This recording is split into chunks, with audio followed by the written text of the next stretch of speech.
อาหารเที่ยงลุงพรเลี้ยงลูกเลี้ยงเมียมื้อนี้ป๊าด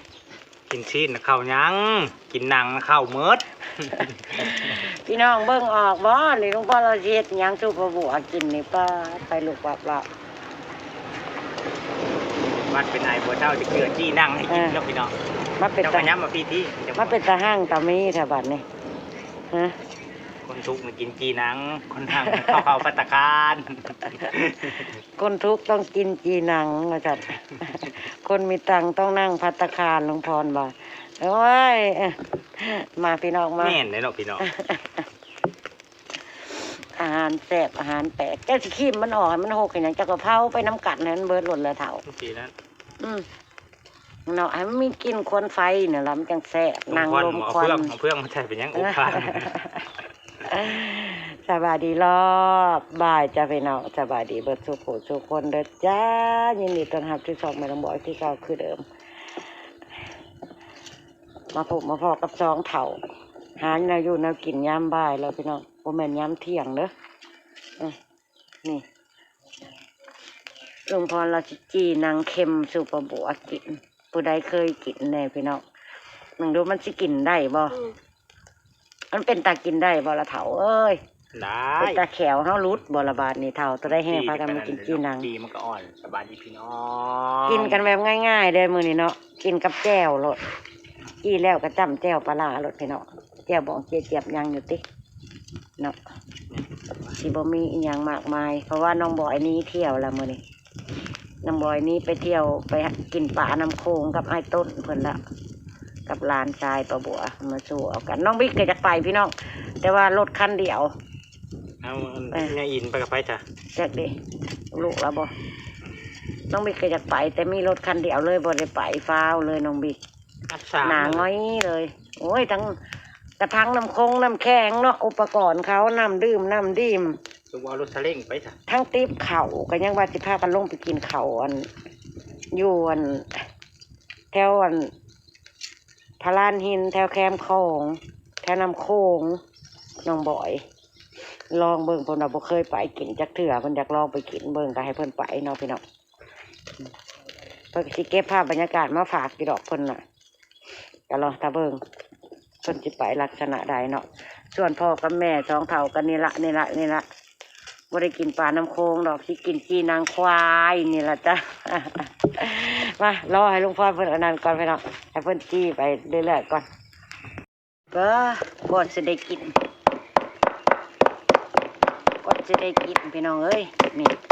วิธีจีหนัง ได้เลยจ้ะ หนังเพิ่นยังเปียกบ่จีแล้วก็สิเป็นลักษณะนี้ ได้จ้ะที่มัน สิมึงเป็นอะไรนิ่มอยู่นิ่มหรือแข็ง เงียบอยู่ ตัวน้ำไม้แล้ว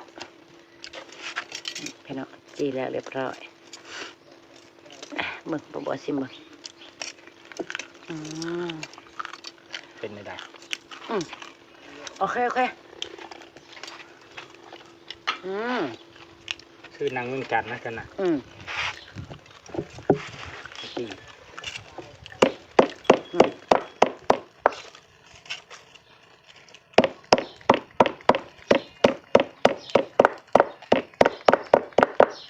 คิดอยากซื้อๆนี่แหละพี่น้องเอ้ยคือมันสิแซ่บบางคนเขาเจ้าอันแซ่บอ้อมขี้เล็กนี่พี่น้องแซ่บนี่ถูกแล้วเป็นเรื่องใหม่ใหม่ไปแล้วกันนะ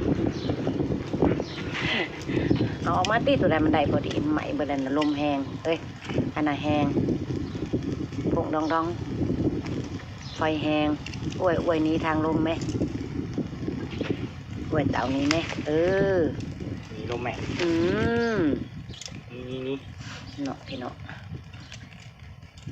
ปอนอาหารกินของสองเถามื้อนี้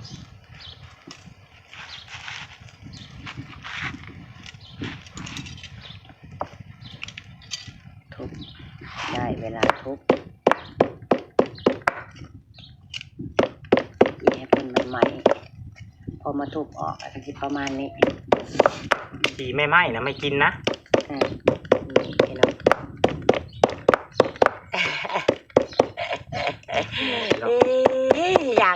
ากป้าบัวอยากกินจีหนัง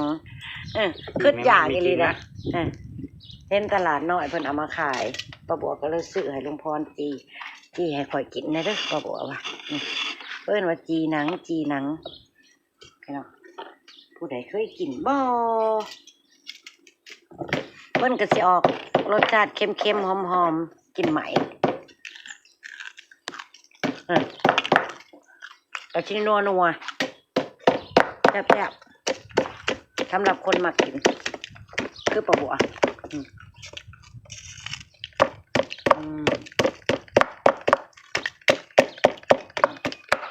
ที่แล้วก็มาขอปุกมันจะกินง่ายๆไปได้พี่น้องบ่ได้กินกันง่ายๆเด้อแกมเหล้าขาวพี่น้องก้อยเมนูกับแกมบ่เมนูแก้มเหล้าขาวประมาณนี้พี่น้องประมาณนี้กินเข้าไป2 เถากินเข้าไปกินจนฟันหลุด กินจนแขวเหี่ยงแล้วซ้ำนี่ก็ได้เนาะกินมาแล้วเพิ่นก็สิไปพุได้พี่น้องในบ้านมันจะพุไปโอ้ยกว่าสิได้กินพี่น้องพวกดำๆแหล่ๆดำๆแหล่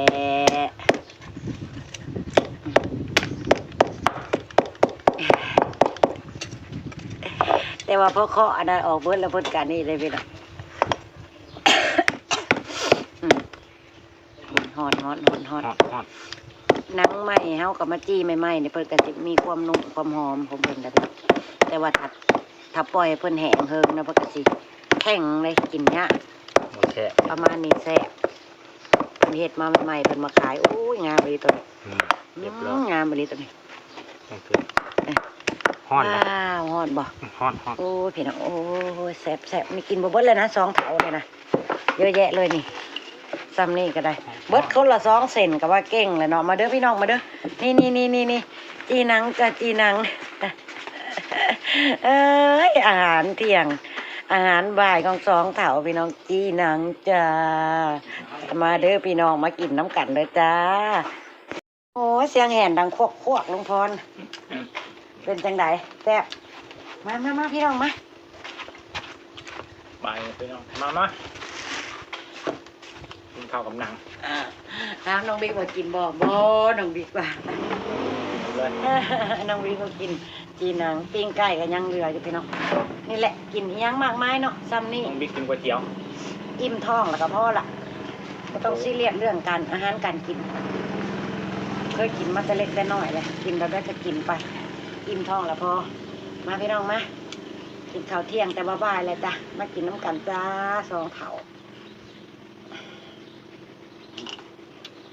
จีหนังนี่แหละของแซ่บของโปรดประโยชน์เยอะจีหนัง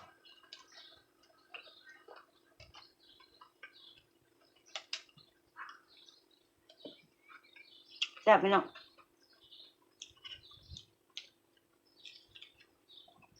กินกันง่ายๆป้าบัวก็เป็นวัดตาตูบตาปวมอยู่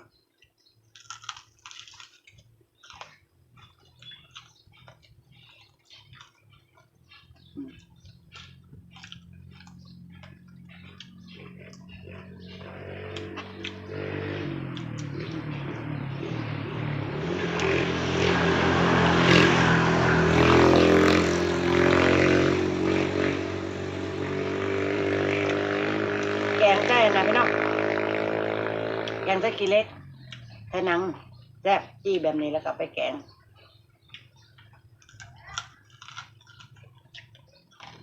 ช่วยเป็นต้อนเลยก็จุ่มน้ำแต่ก่อนเพิ่นอ่อน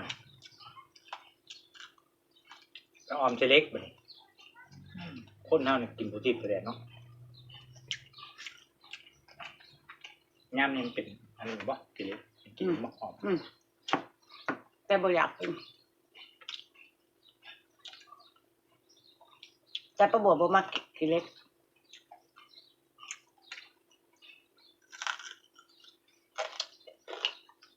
มีนางเค็มไข่มดแดงตะกี้เนาะแม่เฮ็ดให้กินใส่ไข่มดแดงใส่นางเค็มอ้อมกี่เล็กคือว่าแซ่บแต่ยังหน่อย ญาติกันกินเด้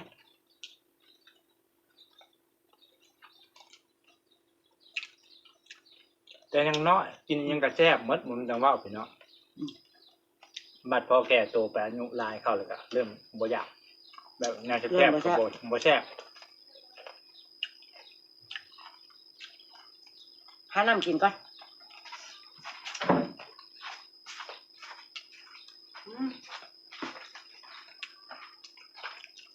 วันนี้ไซน้องเท่าถ่าย จะเป็นยังไงเนาะจะร่วมมือค่อยไหมเนาะ กินน้ำก่อนพี่น้อง เพิ่นก็สิเอาใจย่างจักหน่อยแหล้วเพิ่นอายุแก่ไปแล้วก็จำอ้อยแน่จักหน้อย เพราะว่าน้องบอยเอาตัวน่ะไปอันพาพี่พาน้องไปเล่นน้ำโขงจักเพิ่นสิถ่ายให้เบิ่งจักพอละโมแต่เล่นน้ำลืมจะบ่จัก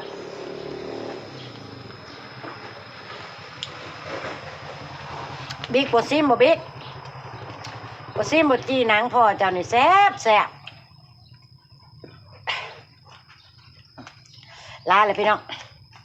บ่มั่นใจอัน จะเป็นเด็ก ในอันเถ่า อำลาพระจากแล้วจ้าพบกันคลิปหน้าจ้าพี่น้อง อัปเดตอาหารกินของสองเถ่านี่ จีนังนี่จ้าไปไว้จำนี้เลยเด้อจ้าพบกันคลิปหน้าจ้าสบายดีพี่น้อง บายเลยพี่เนาะ อืม